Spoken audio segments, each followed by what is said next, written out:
sözünü geçiremedin karına.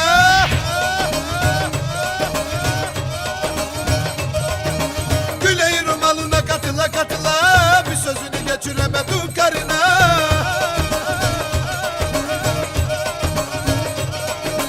Daha niye veremedin ağzını payını vermeyisun. Ula ula ula ula sen bir kalori bile etmeyisun. Ula ula ula ula bu alem ullayı terk eysun. Ne oldu sana ne oldu böyle, ne oldu sana ne oldu böyle. Nerede eski taş fırın erkeği, bir anda oldun layt erkeği. Ne oldu sana ne oldu böyle, ne oldu sana ne oldu böyle. Nerede eski taş fırın erkeği, bir anda oldun layt erkeği.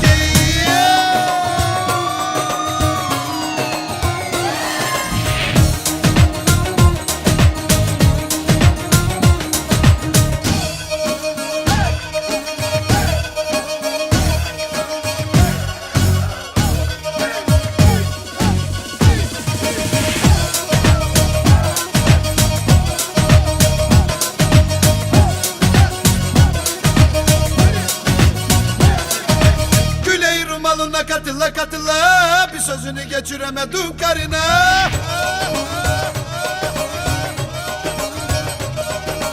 Güleyi rumalına katıla katıla